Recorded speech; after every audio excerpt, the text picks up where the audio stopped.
The Articulate Coven is the original, unofficial podcast and fan community for Anne Rice's Interview with the Vampire and Anne Rice's Immortal universe from AMC and AMC+. Welcome to The Articulate Coven. We're your hosts. I'm Joel. I'm Ashley. And we are The Articulate Coven. We are the unofficial podcast and fan community for the Immortal universe from AMC and Anne Rice. Anne Rice's novels Interview with the Vampire and the Mayfair Witches series have now been adapted into television series on AMC, and we've been covering them all, folks. The books as well. Oh boy, we cover have that they stuff been too. Adapted. Oh, yeah, that's a word for it, isn't it? We're going to talk all about it. Just Tonight, been specifically, we're going to talk adapted. about the final... We're going to talk about the final episode of Season 1. This is Episode 8, What Rough Beast, from the Mayfair Witches, AMC's second adaptation in the Anne Rice universe. First of all, before we get into spoilers and everything, Ashley, what were your overall thoughts for this one? People have heard us probably talk about the season as a whole. How did this one land for you? Well, okay, to me, I had this realization while I was watching it, which was that, the only thing that they cared about from the book was Lasher becoming a person. Was Lasher, coming into his corporeal form. Like, that's clearly the only thing from the book. That was the end game for them, and they fucking pursued it, and they did weird shit to get there, but they did get there, I guess, in a different way than we all expected. Well, you and I said... when we were discussing the novel, The Witching Hour, that we were both fairly convinced this first season was going to end with the birth of Lasher. We kind of wondered how they were going to get that much into this first season. Maybe they'd stretch out the history stuff into later seasons or whatever. And sure enough, that's the case. They just lopped off that entire portion of the book. Basically, the family history is all gone except for Suzanne, and they were able to land it after the birth of Lasher here. Yeah, it is interesting to me because we talked a lot this season about how much of Lasher's actual story were they going to bring into this series. We've never heard the word Taltos yet, for instance. Is that actually going to happen? Is he going to be of the same species that he is in the novels? Or what is his story going to be like? There were a couple of hints to that stuff in this episode we're going to get to a little later. But I think now... they almost have to have in mind some of that stuff that comes in book 2 and 3 of this series, because I can't imagine where else they're going with the birth of this magical baby. It truly felt to me like this entire season has been a setup for the second 2 books. Like, maybe that could, who the fuck knows? But that's how it felt as I was watching this. It felt like, okay, well, they didn't really care about the source material. And part of that may be, due to the fact that we know we have these upcoming other series coming. We know we have these other series coming, one of which could be the history of the Mayfair Witches. So maybe they just knew to start with they weren't going to be able to touch on much of that material. So they tossed it out. And this is how we ended up with what we got. It's such an interesting choice to me too, though. We talked about how, narratively speaking, it would make more sense for the vampire series to start with the Vampire Lestat, the second novel, which is not as well known, obviously, as the first one, since that one had already been adapted into a movie. But start with Lestat's story, then you could backfill to Louis, because Lestat is the main character of the novels, ongoing. And yet, we both sort of understood why you would do Interview with the Vampire first, because that's the best-known work from Anne Rice. The Interview with the Vampire novel is by far the highest-selling novel in the entire rest of her oeuvre. Same thing with The Witches, I would say. The Witching Hour is by far the best-selling and most well-known novel in the Mayfair trilogy. And yet, it seems like the story they're really getting to tell is Lasher and Taltos, and they've saved... the best parts of The Witching Hour for a theoretical series in the future. I really don't understand that. I feel like they did it the exact opposite of how they ran with the vampire adaptation. Yeah, I know. I totally agree. It's so weird and strange, but it was like this light bulb went off in my head this episode where I was like, oh shit, is that what just went down? And it just seems like, I don't know, I worry. I just don't want them to spread themselves too thin with too many shows. Like, it makes me nervous that it's gonna get messy. It's gonna get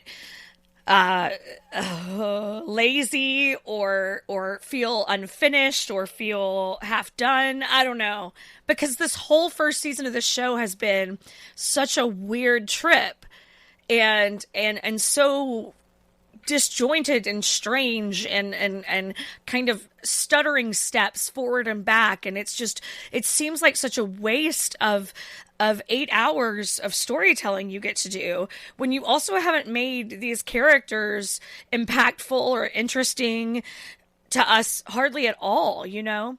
I 1,000,000% agree with you there. And I don't, I don't understand it. It seems very strange to have made this choice. A lot of our Facebook group has started talking about some of the interviews with Mark, is it Johnson, the overall executive producer for the Immortal universe. He's in charge of everything. And one of the things that he's talked about repeatedly is the depth of interesting stories to tell in the Mayfair history and how he thinks there's a whole show there. I agree with him. Why not do that one first, though? Like, why not? You've got a period piece. You've got a period piece with an interview. Why not marry it with another period piece while you put your pieces into place for a modern day story? I had even sort of forgotten, Ashley, and some of our listeners brought it up in the Facebook group and in the Discord community, which, by the way, there are links in our show notes. If you're on Facebook, check out our Facebook group and join us. If you're not a Facebook user, the Discord community is there as well. Either one, they're great. The Facebook group just rolled over 500 members, by the way, Ashley. Yay, Woo-hoo! Look at that. Yes. But anyway, come join us for this conversation. But several people have brought up the fact that, well, now I've lost my train of thought. What were we even talking about? We were talking about Johnson telling the story about the period piece. Yeah. Yeah. You had interview as a period piece. Why not marry that with a period Mayfair story? Julian as the Cortland character, sort of behind the scenes, manipulating things. A young Mary Beth as your protagonist instead of Deidre or Rowan. And then when you get to the modern day, you can marry your storylines more directly because you've laid all the foundation there. The two shows and showrunner groups will know what the other one is doing a little bit more. We've got this whole plot line in Interview with the Vampire where they're talking about the pandemic. None of that is mentioned at all in the Mayfair show. When is this show set exactly in relation to the modern day storyline of Interview? Exactly. And it's hard to tell too within that. I thought about that last week, and then I was like, well, did I miss something on the tomb? Had they already put the dates for Deirdre on the tomb, and I just missed it and wasn't paying attention? But I really started to think about that, and I was like, is this set more in the, like, a little bit back, a little bit more in the 90s? Because some of the costuming on Tessa and Rowan at times kind of feels that way. We're looking at a low rise kind of almost like cargo pants sort of look on what Rowan had on for most of this episode and last.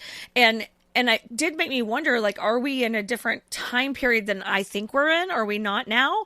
And that was something that was totally brought up in the group, that there's no, like, reference at all to the pandemic in this world, period. We've not seen any sort of indication. And while I jokingly said, well, the South kind of like to ignore the pandemic, we both know, living down here, that was, not 100% the case. And you would definitely see signs of masking and places closed, businesses closed, that sort of thing. Well, and New Orleans especially, actually. New Orleans took it quite seriously, Huge in shutdown. fact. And they locked down a lot of things. And even, like, stripped back Mardi Gras. Matter of fact, even this year, the Mardi Gras routes are shorter than they have been in the past, than they are traditionally, and they don't go everywhere they used to go because of COVID protocol still. So, and they're also facing a police shortage, I think, is part of their current problem. Anyway, interesting things that one will hope will get revealed in, I don't know, maybe that post show that we're supposed to get tonight, which, by the way, as we record this, the actual episode has still not aired. AMC is still promoting this as a 2-hour event. That's got to include some sort of post show. Yeah, it's so bizarre to me that they haven't made this clear. With Interview, they very specifically listed it as a separate show. As a matter of fact, we wondered if it might not be an ongoing show. It was just a one-time event, or at least so far it has been. But they put out Obsessed with the Vampire after the season finale aired, and I'm assuming that's what we're going to get with this as well. We'll get one, roughly an hour-long special where we have a bunch of famous people, maybe a few of the actors from the show, maybe Spalding or somebody else from the writers' room or something, and some guest celebrity to host the thing, just like we got with the Vampire show. I don't understand why they're advertising it as a 2-hour finale. They didn't do that with Interview. It seems very, very, misleading?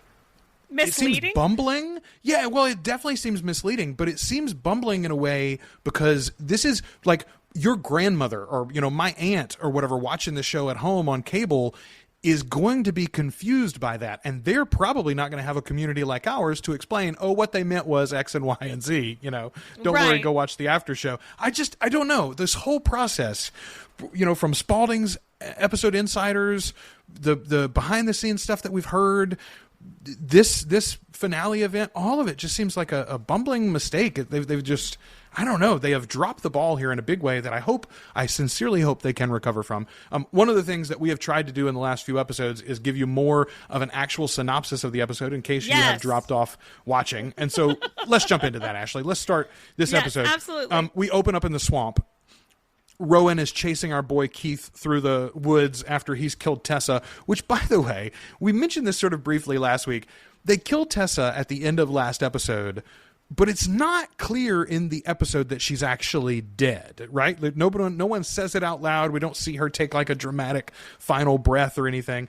And then they just mentioned it in the official podcast last week. And here, the episode starts with no reference to that whatsoever. About 15 minutes in, Rowan says it to Lasher finally. But she is. Tessa is dead, in fact. So Tessa's dead, y'all.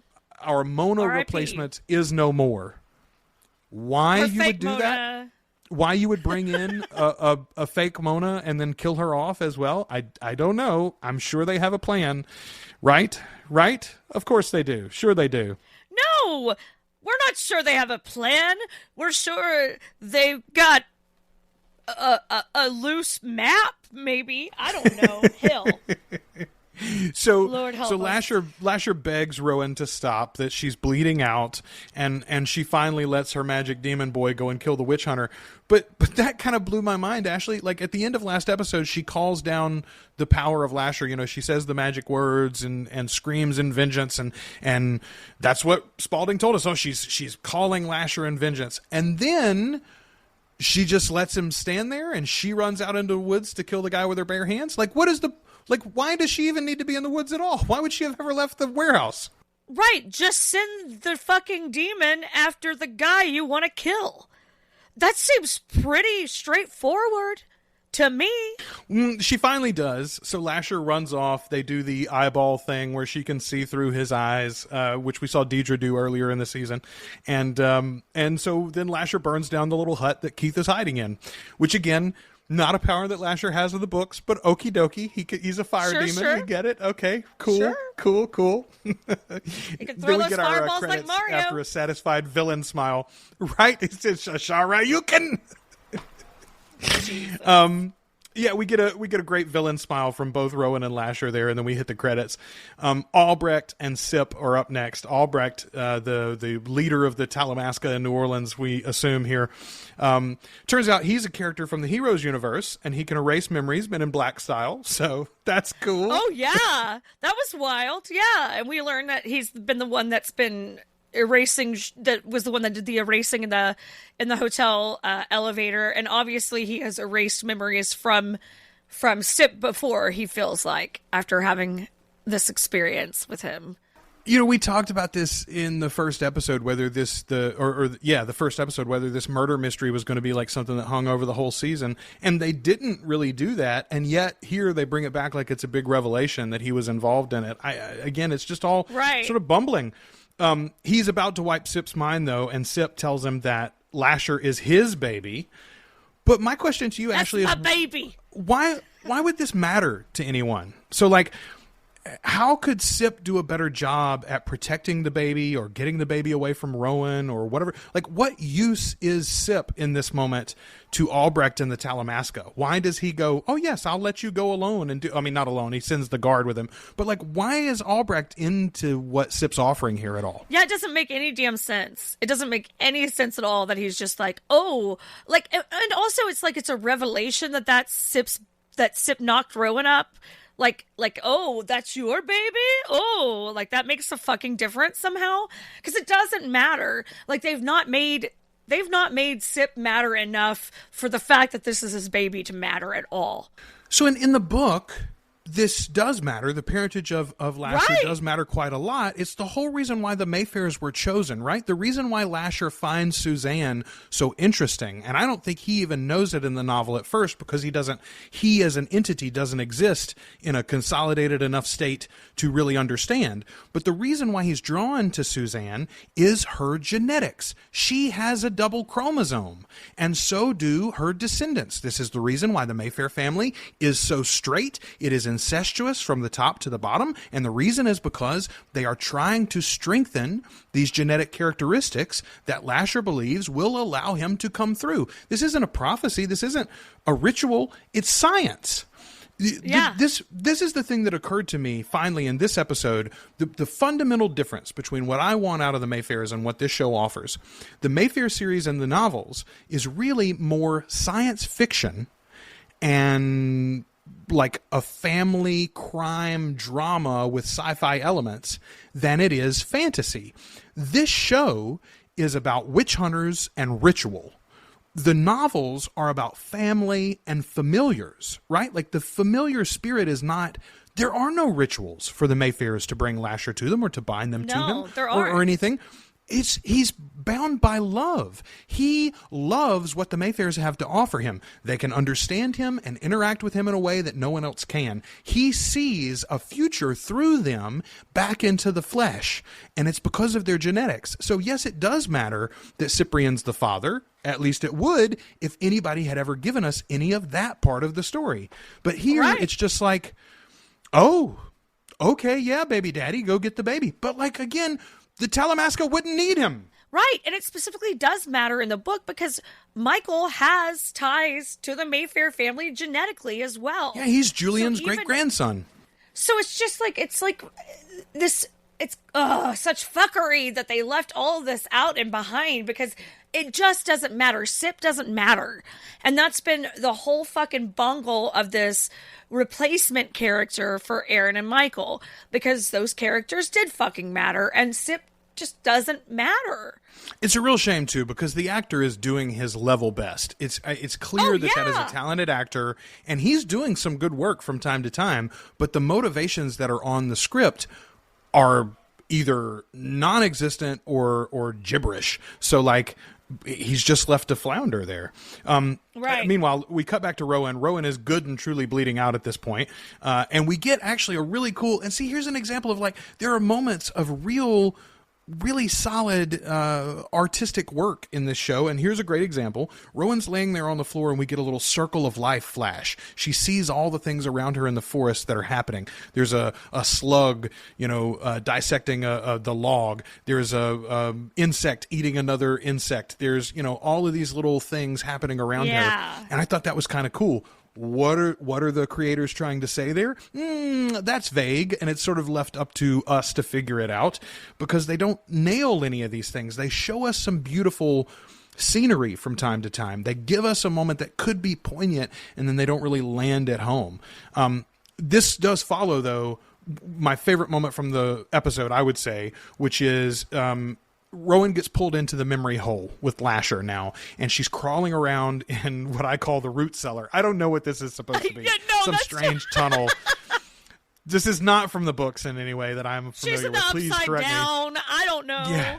I don't know what is going on here, but there's carving, there's writing, some sort of runic language on the walls of this tunnel, and Rowan asks about it. Lasher calls it out as his language. Okay, I mentioned earlier that we get a little hint that maybe they're going to do the Taltos thing. I feel like this is about as close as we get to it.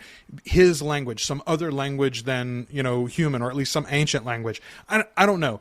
I said in the book episode, the Taltos are Anne's take on the Fae, or fairies, or elves. You know, they are a magical pre-human history people that are based in the British Isles even, right? So, like, I'm hoping that they stick with that. There's some really cool stuff there, and I don't think we have anything quite like the Taltos in other modern fantasy storytelling, and so I'm hoping that they land that. I was hanging on all of this, thinking, okay, well, maybe they're going somewhere. And again, if we buy into what you said earlier, which is like, they really seem to like the Taltos story, the Lasher story, better than the Mayfair story.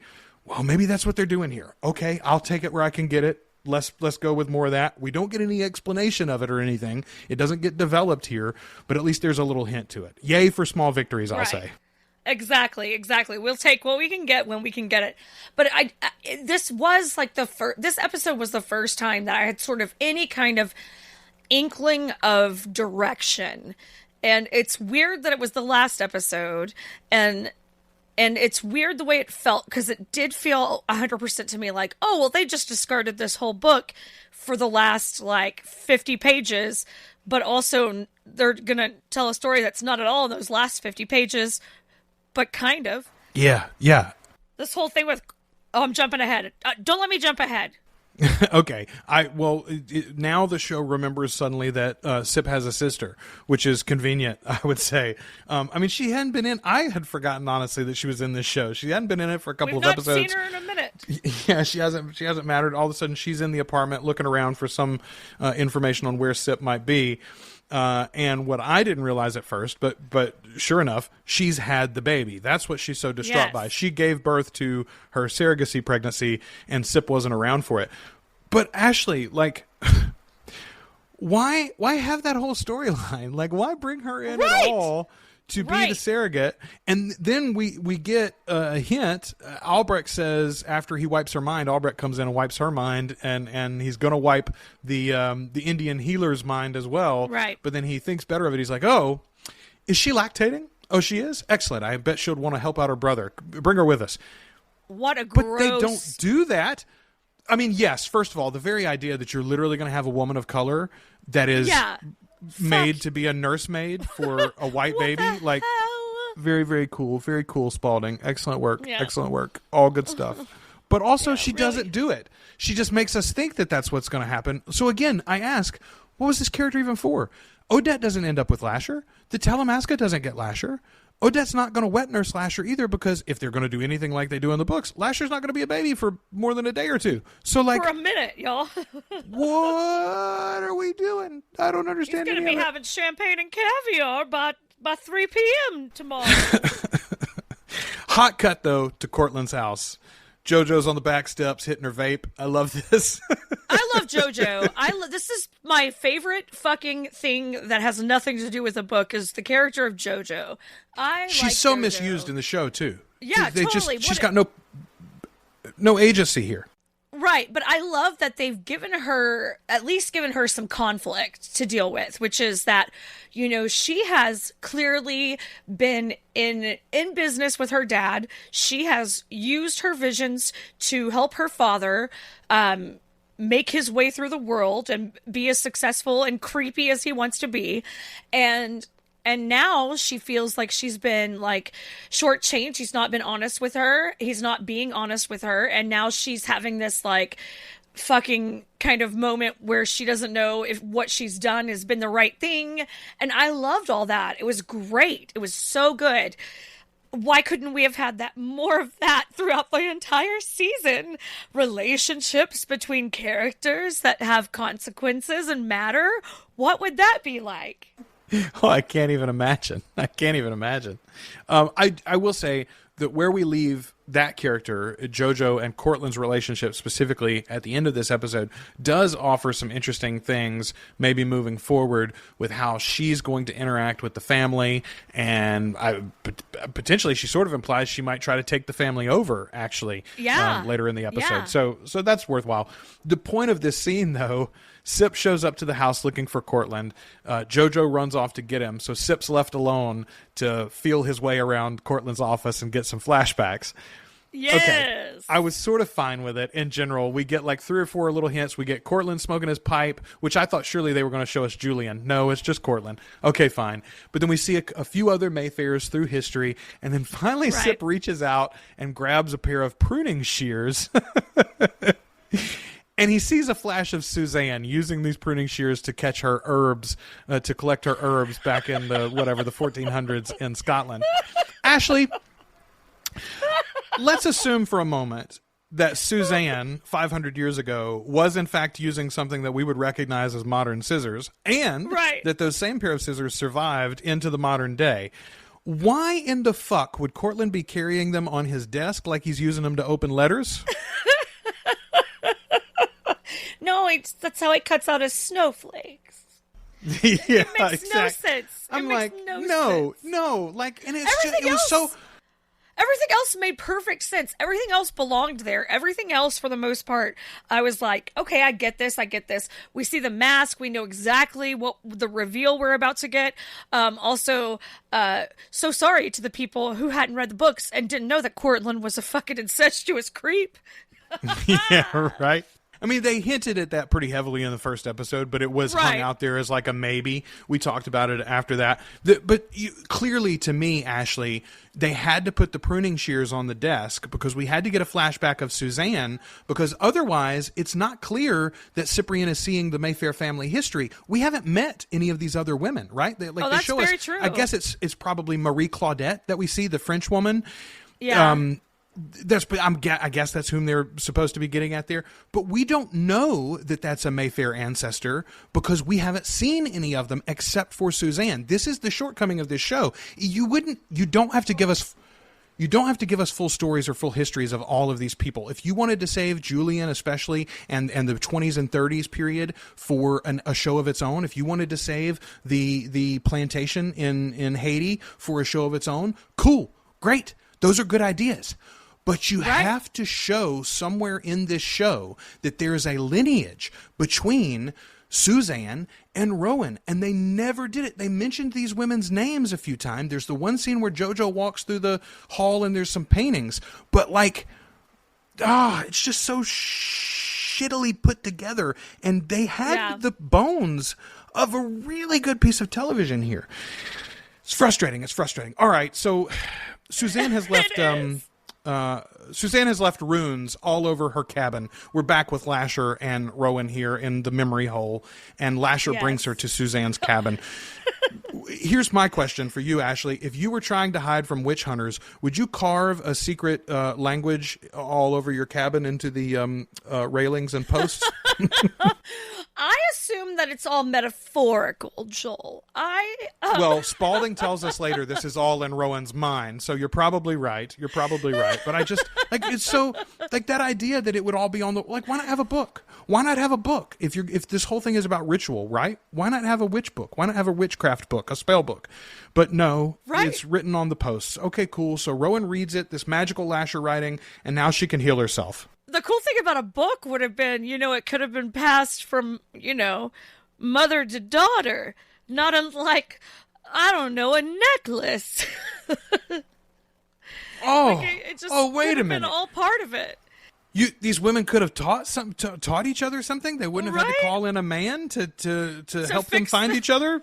What? No. Hush. So this healing thing. So Rowan sort of has this in the books. It's very similar to the killing power that she has. She can, in fact, sort of like pierce into the body in a psychic way. And the one time that we don't see her heal herself in this way at all. What we do see is that she stitches Lasher together after he's born. That's the way we see this in the books. And so I'm going to give it to him that they bring it in here, but it's sort of out of left field, and also it feels like game breaking. If Rowan is now so powerful that she's Wolverine, what are the stakes for us moving forward? What are the stakes for her personally? In the novel, the battle between her and Lasher for control of her own body and her life and this family moving forward, et cetera, that's a little bit of a struggle in this next book. And here, I wonder how they're going to get there. Okay, whatever, we'll roll with it. Yeah, it's it does it what's the danger if she can heal herself completely in that way? You know, like, how is she ever in peril? How is there ever high stakes? You know, like, at what point is she truly ever from this point on going to be in danger? Well, and also they keep the incest plot line, right? We have the reveal right after this for JoJo and Sip that Cortland is Deidre's, Cortland is Rowan's father. And yet that doesn't mean anything in the TV series to us. Like, there's a reason Cortland raped Deidre to have a baby in the books.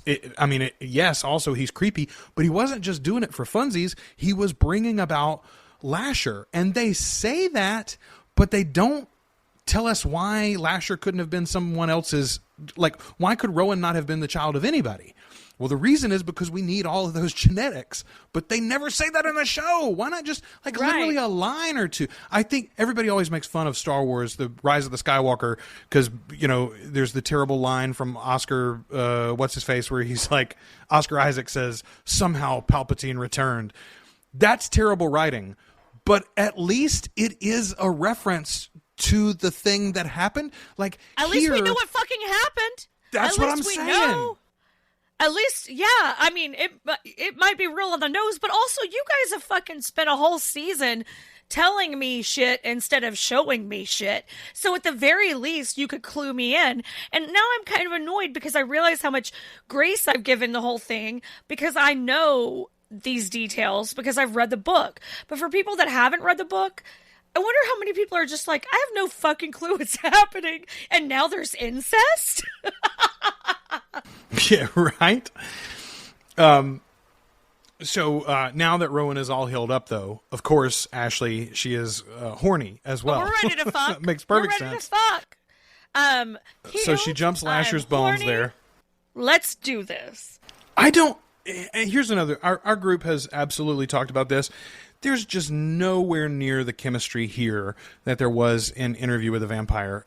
No. There's only really one sex scene in Interview of any detail anyway. There's a couple of loving moments, but there's really only the one outright sex scene between our boys in the opening episode.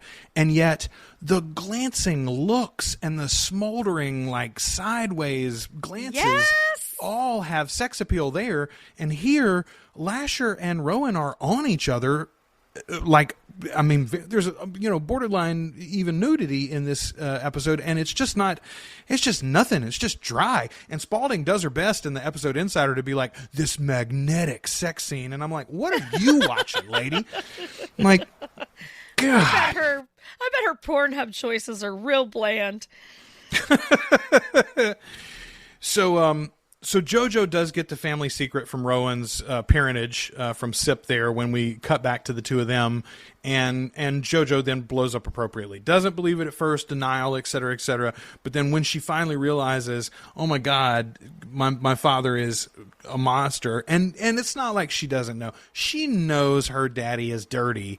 She's looked the other way. As you said earlier about the show, she's given him grace, right? Well, on the whole, he's working hard for the family. Sometimes a great man has to do terrible things, etc., but now she knows the depths of it, and she's turned a page. She's like, no, fuck him, fuck this, let's do something about it. There's a great line here.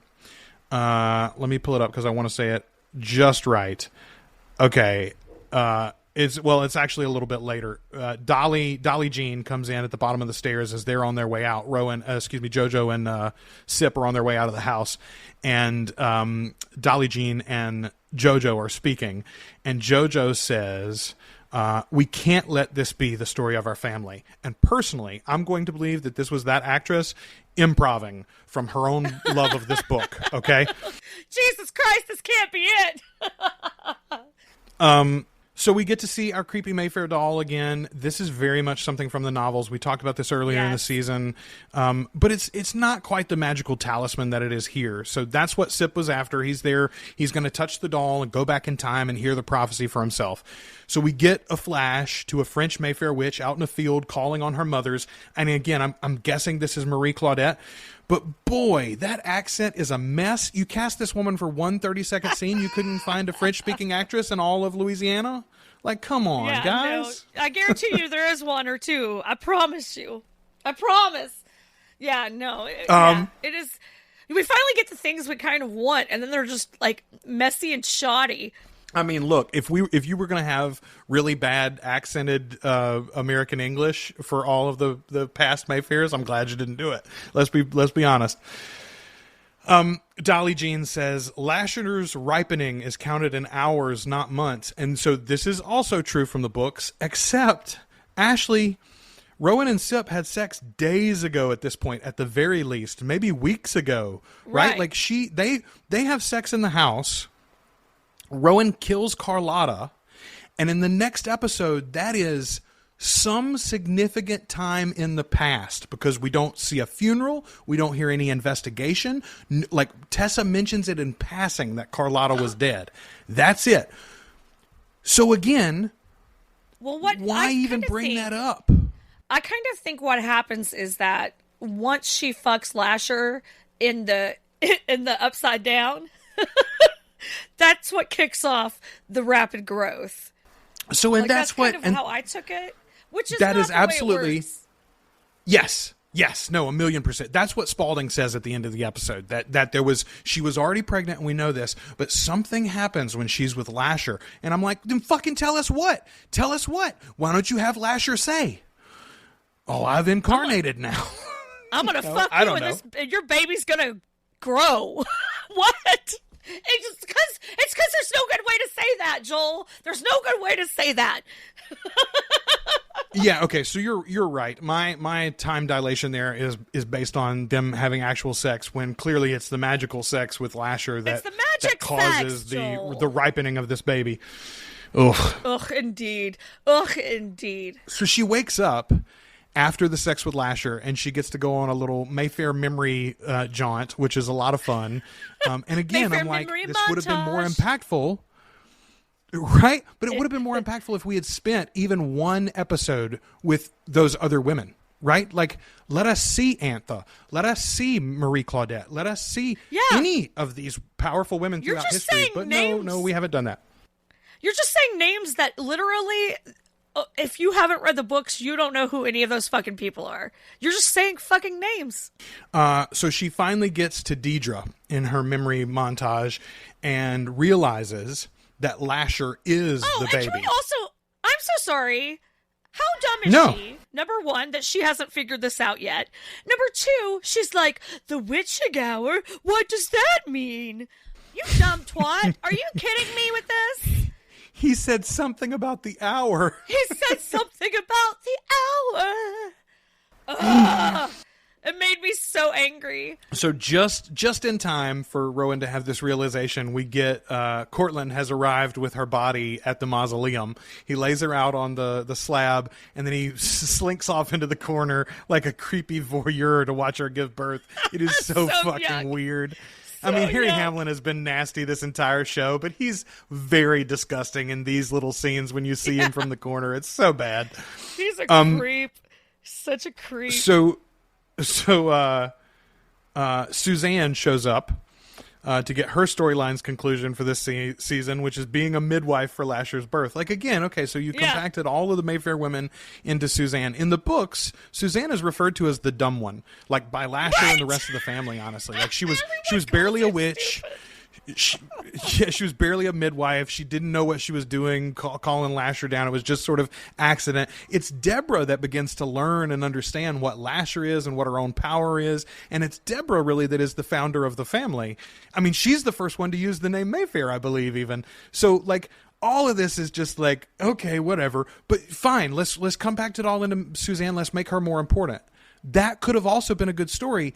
But you don't give Suzanne any finality. We saw the conclusion of her story where she comes out of the cage because Lasher has saved her, and then the only thing we've seen of her is two projections of her in other people's minds.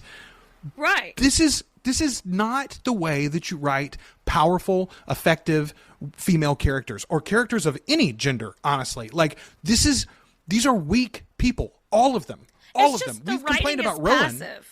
Yes, it's The so writing passive. is so fucking passive. It's just passive. Everything's happening to people instead of them being a part of what's happening. It is really late, painfully lazy writing. Okay. And just really bad storytelling.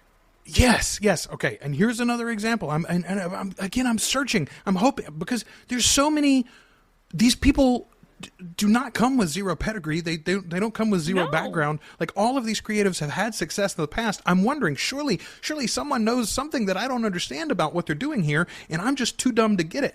Here, I want to ask again. We asked earlier, why would Albrecht and the Talamasca want Sip to have anything to do with this exchange? Why would they trust him at all? Why would they need him at all? Here I'm asking, what is Sip's goal here? Why does Sip want the Talamasca to have this magical baby?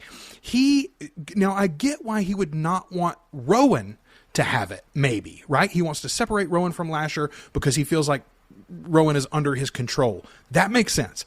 But why he would continue to be involved in the plot to hand this, what he believes to be or says to be, the most powerful supernatural being ever, why would you hand that over to an agency that the only thing you know for sure is my boss is corrupt and has been dirty from the start and has lied to me and abused people I care about and has literally wiped minds, et cetera, et cetera, et cetera. There's no reason for Sip to believe that this is not organization wide at this point too, right? Like, everybody is in the Talamasca as far as he knows. So what the fuck is he doing? I understand why you would tell Albrecht, oh, yes, sir, I'm on your side because I got to get away from you without you wiping my mind, right?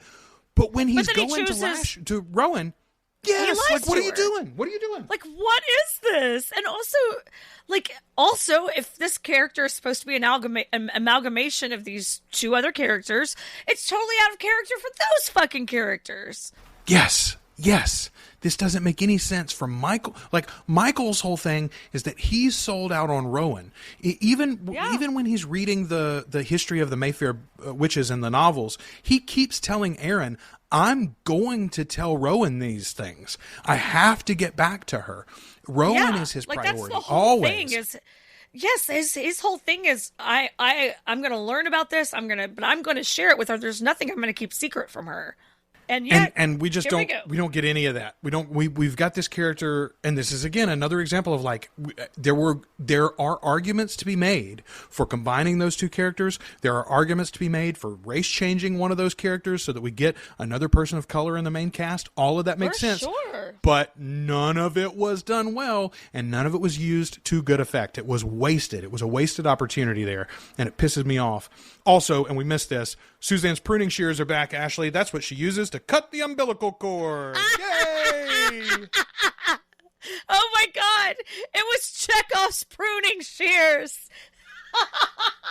I had to back this up 3 times to verify for myself that they actually fucking did it. I'm like, nope, that's the pruning shears, all right. Like, did Cortland bring those from his office? No, because Sip had them in his office. Cortland didn't bring... Oh, god damn it. Anyway, okay, fine. Fine. They're magic shears. Just roll with it. So we talked when we covered the novel about the body horror that especially this birthing scene could give us and offer us. They don't do a lot of that. What they do is one single scene of the baby face morphing. Like, I guess it's like muscles and bones sliding around. Yeah, like, what is that even? I mean, I guess it's... That's kind of how it felt to me. Like, that sound like it was like an aspic, like a bad. It's about what the Foley sounded like. Yeah, exactly. But I mean, I'm correct me if I'm wrong. I'm assuming what they're showing us there is the baby's growing, right? The baby is continually growing, like, incredibly fast. Okay, but that's the one time we see it. That's the one time we see it on screen. See it again. Yeah. And I mean, I guess good because it was a bad effect, but like, damn, don't do just don't do it. Show the baby small, then cut back. Yeah, show the baby small, cut back, and the baby's bigger. Be like, oh my god, he's growing. How is he growing? And cut back and again, and it's a bigger baby. And then you don't have to show the special effect at all. If you don't have the budget for the special effect, don't spend the money on the special effect. Half-ass it. Yeah, that was really silly. It was just silly. That's all. So, but we see him do this flex thing, this like face change thing, and Rowan freaks the fuck out, almost drops the baby, throws it at Suzanne. And she runs away. But then immediately, that baby. immediately though, she's down the hallway. The baby crawls after her. Cortland comes out of hiding to pick up the baby, and Rowan suddenly desperately needs that baby. Can't have anybody else touch it. What is the change there? Spalding in the after show goes, oh, she sees someone's going to take this power, and it might as well be her. She can't resist it. But again, none of that is in the fucking show, Spalding. If that's the way that this character, if this character is power hungry, if that's what this Rowan is, which by the way, that's not exactly her deal in the books, but okay, that's the motivation you want to build, then show it. Don't tell me about it afterwards. Put it in your fucking characters. Yeah. Yeah. And it would be... yeah. No, that was... Yeah. No. Now we've got 3 different people that want this baby, and I don't really think any of them want this baby. I know, right? So this scene, by the way, they tell us that Lasher has cured Cortland. He's no longer got ALS, apparently there. But then immediately Rowan freezes him into a statue? What the fuck was that? What in the Medusa shit happened there? Well, what? Ashley, you see... Lasher controls all of the elements, and of course marble is one of the elements, so... Well, and now Rowan has all of Lasher's powers, which include marbling it's just like none of this her dad. Yeah. Everybody can Medusa. Don't you know that? All the Taltos can Medusa. So you mentioned it earlier here. They leave, they go outside, and Sip is suddenly there. And Sip lies to Rowan about the Talamasca guard. And it's just, again, it's like, why? Like, this is the moment. And again, Spalding talks about it in the after show. She says, I want to go down here because the way she worded it was so strange. She says, if the story has worked right, Sip should feel completely deranged at this point. By the end of this, he's behaving like Carlotta. What? No, he's not. In what way? First of all, Carlotta says, I should have killed you when you were a baby. That's how Carlotta acted in this show, right? Is that the vibe we're supposed to get, that he wants Lasher to kill him? Because that's not the vibe I was getting. No, and he doesn't seemingly want to kill Lasher either. Like, he's not like, we've got to smash that baby's head in real quick. He doesn't imply that. He's not grasping at for instance, like earlier in the series when he takes the emerald away and Rowan grabs at it, it's mine, give it back to me. He doesn't do that with the baby here. He is acting strangely in that we don't understand what his motivations are currently. But he's not acting deranged. He's not acting unhinged. He's acting like Rowan's in a dangerous situation and he wants to talk her down from it. But again, like, this is Spalding fundamentally misunderstanding her own writing. Like, I hope what the audience is... The reason this show ends up like it is, this is the reason why this show is a mess. It's because they don't know what they're doing. Well, and you shouldn't have to say, I really hope that by this point the audience thinks, or I really hope the audience feels, no, the audience does at this point, because that's what you did if you did your fucking job. But you didn't do your job, and that's why you have to do these sad-ass little after-show apologies every week. Just think about what Rollins said. And by the way, Rollin Jones is not perfect. He's no paragon. We talked specifically about his own stumblings in the episode that involved sexual assault, and how he used that trope of like, oh, Claudia's stronger now because she's gone through this. That's some bullshit too. But Rollin even said in his own episode Insider, he said, you put the story out there and then they're going to do with it what they will. That's what happens when you're a writer. You don't get to say, well, I'm hoping the audience is feeling. If you've done your job, they will be. You're not going to pass me a note right before I sit down and watch the show. Did you like it? Please pick yes or no. It's... Ashley, I could not even really watch the very final scene, because all I kept thinking about was that the baby was going to hurt his poor little gums on that fucking necklace. Oh my God. What were they doing? He was all up in that necklace. That is very true. He was all up in that necklace. Poor little fella. I mean, I guess they leave it in there because it's like, oh, this is Lasher and he's drawn to the emerald, you know? But like, First of all, it's a really fucking hard, like, metal. What are you doing? That baby's going to hurt his mouth. It's a soft palate, man. Like, don't do really that. Bad. He's pretty fresh still, even though he's not as fresh as he was 5 minutes ago. So I mentioned it earlier. Let's go ahead and get to the episode insider, because I do think there's some more interesting stuff in there. Spalding is just in fine form in this one. She really is. She talks about Lasher's control of the elements. But where did this come from? I'm not wrong, right? This isn't in the books. He can make the wind blow. Like, well, and that's it. Like, when a witch dies, there's a storm. But that's literally the peak of his powers. That's everything that he can do. That's is why manifest he a needs little the local witches. storm. That's Exactly, man. But okay. Let's say that this is what you wanted to do. You want to amplify this and give him the power over the elements. But, like, where did this come? Like, show it in the show at some point. Why don't, for instance, when Deidre dies, why not give us a real fucking storm instead of, like, one swinging tree by the window? You know, right? Like, that actually seems more like an attack on Cortland. On Cortland than a mourning for Deirdre. He's mad because Cortland was involved in the murder. Yeah. It's like he's retaliating. So Spalding also said twice. She said this twice in the, like, 3-minute long episode insider.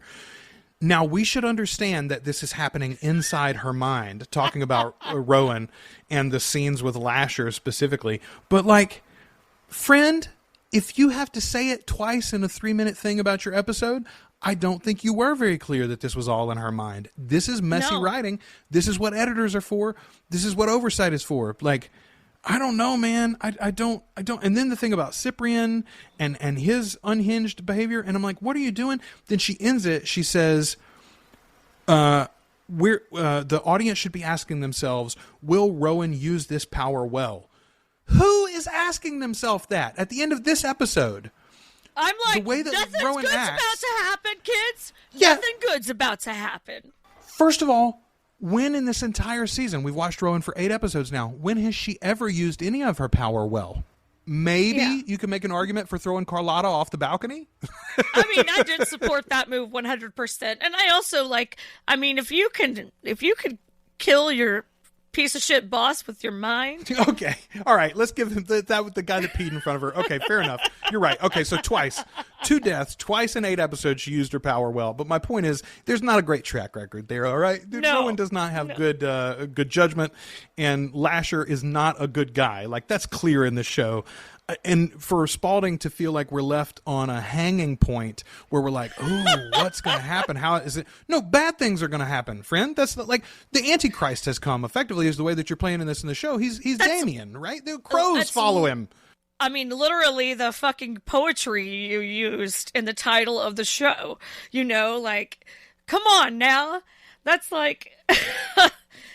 Yeah, no, nothing good's about to happen, and you never set it up that way. You never set up any of these characters as having good judgment when it comes to Lasher or when it comes to using these powers. It literally, it's like they're all bumbling messes. So one note, because trust me, I have hammered this creative team quite hard. I'm going to give them a little bit of grace here because I had this problem myself. I've seen lots of people in the group talk about it. The witching hour. When is the witching hour? In the show, they very specifically talk about midnight as being the witching hour. I saw a lot of folks talking about, God, they're so stupid. It's 3 a.m. Traditionally, yes, 3 to 4 is the witching hour. That's what most people think of as the witching hour. The time when the veil between life and death is at its thinnest and spirits are most available for mortals to interact with. However, first of all, in Hamlet refers to midnight as the witching time. Yes. And there is also sort of a general idea that any time after midnight, shortly after midnight, is the witching hour. So it's kind of one of those specious things that sort of depends on where you're geographically from and what your mama and them used to say about it, et cetera, et cetera. So maybe you can squint and say midnight's the witching hour. In the book, it's very specifically 3. In the book, it's very specifically 3 a.m. that she references. Like, she has the baby at 3 a.m. She calls it the witching hour. But fine, whatever. Like, again, none of these people read the book, and that's clear now. It is very clear. I mean, I feel like, do you think that they listened to that? There's like a 3-hour version Oh, Jesus. They listened to the abridged audiobook? The abridged audiobook, and they were like, that'll do. That'll do.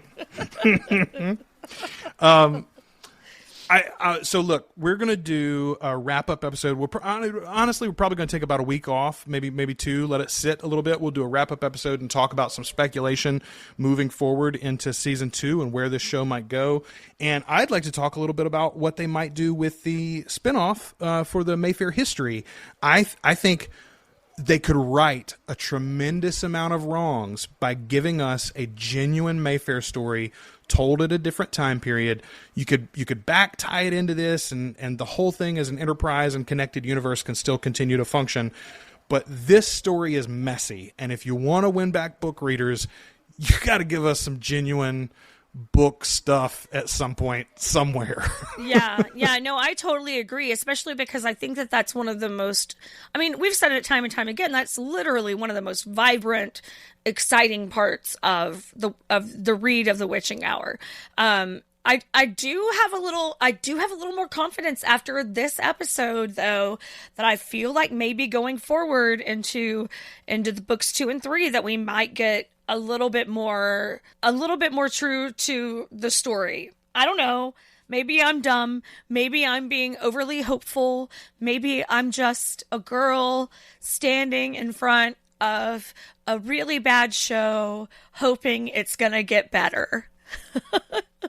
Well, I'm very realistically, it almost couldn't get worse. It would be hard for them to make a worse adaptation or a less satisfying overall TV series. So I do have hopes. I said it in the Facebook group. AMC's put a lot of money into this. Not this show, this entire enterprise. The Immortal universe is a big, big bet for them. And they're not retreating on it. We know that. There's a second season for this show. There's a second season for IWTV. There's going to be other spinoffs. Mark Johnson says he wants 5 shows at one time in this universe. That's what he's working up towards. So, folks, we're going to get more. I have high hopes that they will listen to some of the critiques, and they will look at some of the things that they did wrong, and they will progress into a better direction as they go. I really do have hopes for that, and I think that's not all false, bluster and grace for them. Yeah, no, that's not just us blowing sunshine up our own asses. You know, we can have good hopes for what's next. We absolutely can, and the other thing is that it's of this world, so we're going to watch it, and we're going to find some sort of enjoyment in it because we get to play and hang out in this world that we love so much. And so, you know, it's like Star Wars to me. Like, there's no bad Star Wars. It's just, listen, get more Star Wars. Yes, exactly. They could do a spinoff about that tour guide from episode 1 that wanders into the hotel, and it's just her life wandering around New Orleans telling stories about ghosts and vampires. I'd watch that shit too. I'm absolutely in for all of it. We'd watch that shit and talk about it. We sure absolutely we will. Absolutely, we will. A couple of things I want to mention from the Facebook group or otherwise. Joe Lee said in our spoiler thread about this episode, edited in Microsoft Paint, this episode's special effects reach an all-time low. The fire in the shed out in the woods at the beginning was particularly bad. That fireball from Lasher was just the worst. My wife, meanwhile, in the Facebook group, you had posted earlier this week, Ashley, that Blood Communion, one of the later Prince Lestat novels, was on sale on Kindle, I think. And my wife comes in and comments on it. She says, "What in the F is Blood Communion? These evangelicals are going too far." Then I realized, vampires, of course. It's my husband's fan group. Yeah. I was very confused, Ashley. I love this. I love this so much. I cannot tell you how many times I'll start saying a thing, she's giving me a blank stare, and then suddenly she goes, vampires. Yes, vampires. Okay. Right. I thought we were talking about real people. Okay, all right. I'm on board now. We're all okay. Yes. Hey, folks, here's something cool. here's something cool that has started since the last episode. We have a YouTube account, YouTube channel. There will be a link to that in the show notes, but you can find us, The Articulate Coven, on YouTube. And I am ever so slowly, the software that I'm using to make these videos is, it's hanging up on some of the longer ones for some reason, but I am making a video version of each episode that is going up there in case you prefer to interact with your content on YouTube. And we are also creating full transcripts for every episode. Hell yes, and those for are being placed accessibility. not only... Right. I'm super excited about this. Those are being placed not only on the YouTube versions, but also in the RSS feed. And this is true currently for all the episodes up to the finale of Interview with the Vampire, our episode about episode 7 of season 1 of Interview with the Vampire. We are officially shooketh. That's the last one that's up. But all the episodes from there back to the very beginning have a full transcript now. So in the RSS feed, whatever podcast app you want to use, you can go there and you can access a transcript of the show in case you are hard of hearing or you'd like to interact with the content in text form rather than audio form. You're welcome to do so. I will say those are automated transcripts, so they're not perfect, but I guarantee you'll be able to get the gist. And if you are already familiar with the books or the shows, then you should be able to read through them at a good clip and make excellent sense of them all. Generally, it's like proper names and group names like the Talamasca and things like that they occasionally screw up on. I did notice in particular, Articulate Coven is often transcribed as Articulate Cove. So there you go. Watch out for that. It's like a really good street to live on. Yeah, right. Articulate Cove. Exactly. But I'm excited to do that, and I'm gonna try to have that very, very soon, where we'll be all caught up, and then from then on, moving forward, every new episode will go up in video form, and it'll go up in transcript form as soon as we put them out. So give me a few more episodes to get caught up with that, but that's coming soon for us. And then, yeah, like we mentioned, Ashley, you and we'll do a recap of this season in a week or two when we have some time to sort of mellow on it a little bit and speculate about what we think might be coming next. And then our next novel discussion will be The Vampire Armand. You and I have already started to read that one. Yes. And we'll be back with that one before you know it. So it's a quick folks, read, too. We've got lots of other stuff coming. I'm surprised. It's like a 15, 16-hour novel, but it really does have a quick pace to it. I'm already about 3 hours in, personally, and it's moving along at a nice clip. I'm also... Armand is such an interesting character. He's not one of my favorites. I would say he's probably not even in my top 5 of the Vampire Chronicles characters, but he is a very compelling character, and he's one that Anne has things to say through the voice of. So this is an interesting novel. I'm glad we're revisiting it, especially because of the effect that Armand is going to have on season 2 of the interview series. Big deal. Big reveal. That's right. So stay tuned for all of that stuff. It's going to be right here on the feed. Even though Mayfair Witches has wrapped up and we're in a little bit of an off season, we'll have more content coming for you ASAP. Anything else, Ashley, to add? What about your new show? Are we close to the launch of that? We're getting there. We've gotten the current case we're looking at right now has just been a little bit of a longer ride than we expected. So we're hoping to release our first episodes in February, but it's looking like we'll probably launch in March, actually. So, but it's really been eye-opening on so many levels, Joel, man, to really dig into cases that have been kind of just not looked at in the way that they should be, and for families that have questions about things that have not been quite resolved in the way that they should be. This has been a really interesting experience, and I'm really happy to be on board for it. But that podcast is going to be called Unsolved Arkansas, and we've got a Facebook page up and running, and we're going to be looking at unsolved cases, cold cases, missing persons, things like questionable suicides, things like that. Just cases where maybe families have some questions, or maybe the trail's gone cold and we just want to take a closer look at them. So yeah, I'm excited to be a part of it. It's really, really cool. I'm working with people that are way smarter than me about this sort of stuff. As the reason that I chose you for a co-host, that is absolutely the way to do it, Ashley. Find somebody that's smarter than you to work with. Hell yes. I'm super excited for that project too. I'm super excited to listen to it myself, and we will drop an episode, the first episode, on the feed here so that you can get a sample of it, folks, and make sure that you know that it's available. Go subscribe to it when it comes out. All right, Ashley, until the next time that we talk to everybody, we have been the Articulate Coven. I am Joel. I am Ashley. And we are the Articulate Coven.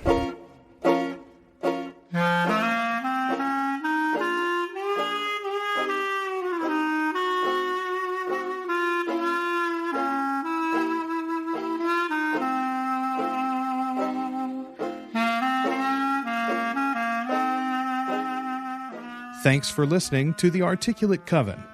You can join our community on Facebook by following the links in the show notes or searching for Articulate Coven on Facebook. You can subscribe to the show in Apple Podcasts, Spotify, Google Podcasts, or at articulatecoven.com.